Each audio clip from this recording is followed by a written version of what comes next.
If you need any Ultimate Team coins, head over to footcoinking.com. There's a link in the description, and if you use my discount code CHES, CHES, as you can see on screen, you'll get yourself an extra 5% off.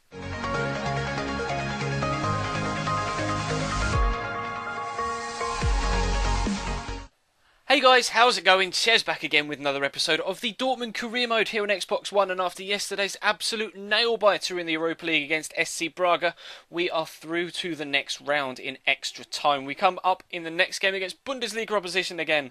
We're back to domestic football, and it's at home against FC Nuremberg. If you missed yesterday's episode, then there's a link as an annotation in the bottom left-hand side of your screen to take you to it. I definitely recommend that you watch it because it was so entertaining. It was the longest career mode video we've had for a very, very long time.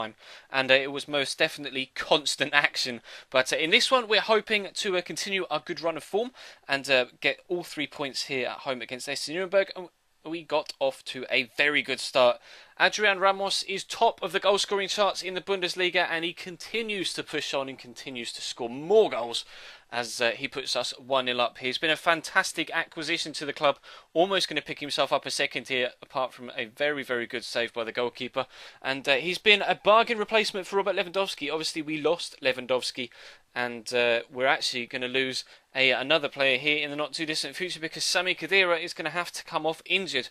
We're already struggling with injuries to Fabio Coentrao, lateral collateral ligament damage, out for 3 months, and Pierre-Emerick Aubameyang is out for 4 weeks with a sprained ankle, and now Khedira's out for 4 weeks with a sprained ankle as well. We've got games coming thick and fast right now, and you see how tired the players are on the bench. It's ridiculous, and we're really struggling now. We don't have much depth in this squad. Despite having 2 players for every single position, we still are struggling with 3 injuries at one time. It's out of the ordinary to have 3 long-term injuries in the same span of a few weeks, but unfortunately that's the way the cookies crumbled for us. But fortunately, on the other hand, Adrian Ramos hasn't been injured, and he's still scoring goals. I think he's close to 20 now in the Bundesliga. Absolutely rampant in the league this year. I could not have asked for more when we signed him, and he has now of course been transferred on Ultimate Team as well. The first batch of transfer cards came out on Ultimate Team a couple of days ago, and he and in fact Ciro Immobile has been transferred to Borussia Dortmund on Ultimate Team as well. But unfortunately we were actually pegged back on the half-hour mark here.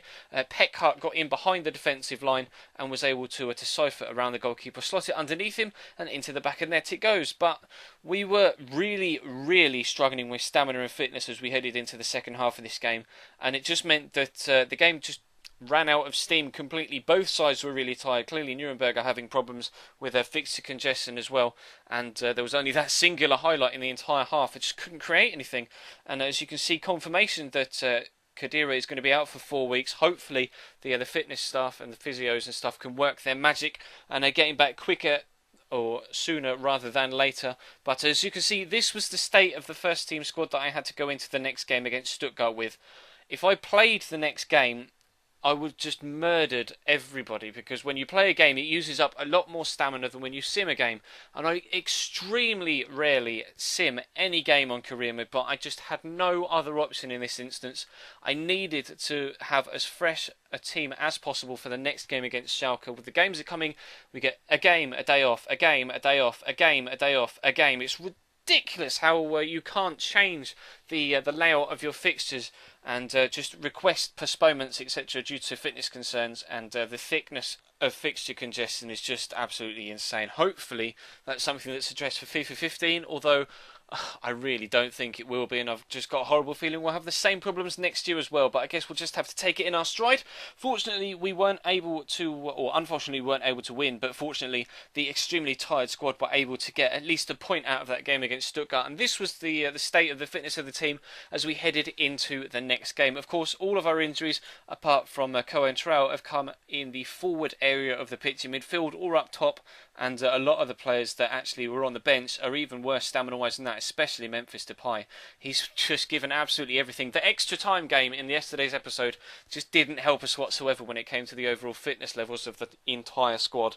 Unfortunately, we head into this game against Schalke, an extremely important game against Schalke. Not only are they the local rivals, but as they were similarly when we travelled to the Veltins, they're right on our heels in the league and with a game in hand. It's the biggest domestic game of the season with the situation as it is, and we're going into it with a particularly tired squad. And not only are we going into it with a tired squad, but after 40 seconds, Alessio Cerci finds himself picking up a booking for an innocuous challenge. It's not really anything that deemed worthy of a booking. He just, I don't know, just kind of ran into him.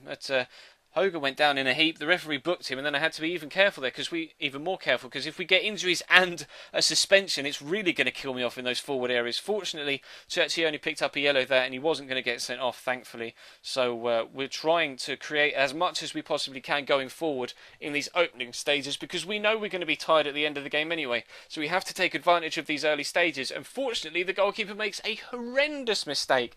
He comes out when his defenders clearly have that completely under control, and he heads it clear, falls straight to Cerci, 40 yards out, as you'll be able to see from the replay. His defenders have got that well under control. He's headed it out, 40 yards. Cerci on the volley, bang, 1-0 up after 15 minutes. Exactly what we needed. But what we didn't need was Schalke to go straight back up the other end, Maya to break the offside trap, and to bring them back level at 1-1.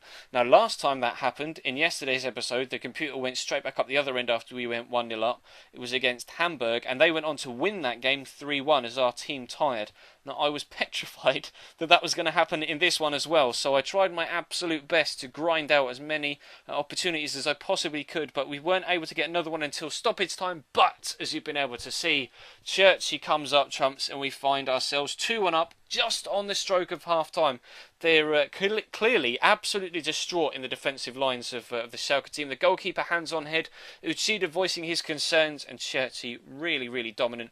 I've been ridiculously impressed with Cerci since he came into the club. I didn't get on with him that well on Ultimate Team, but he had everything that we needed stat-wise to fill the gap in our squad. And Grosskreutz, what a strike on the half volley, absolute screamer, gives us the 3-1 lead just after half time, 10 minutes or so, and that really gave me the breathing space that I needed to be able to see out the rest of the second half. But if you remember, moving on from the Cerci point, I love Cerci, that's all we've got to say there. If you remember the first game against Schalke, they didn't start with Kevin Prince, with Draxler or Huntelaar, and they brought those three players on during the second half, and it brought them back into the game, and they were able to make it a very, very nervy last 10 to 15 minutes. You can see Kevin Prince came on there, but we're actually on the attack again. Marco Reus is going to push all the way past Uchida. I perhaps could have taken that a couple of steps further on and given it a more accurate strike from distance, but Marco Reus had Uchida on his shoulder. Uchida's not the slowest, and I didn't feel confident to be able to pull away with a tired Marco Reus, and unfortunately it went wide. But they made the second big change that we were expecting.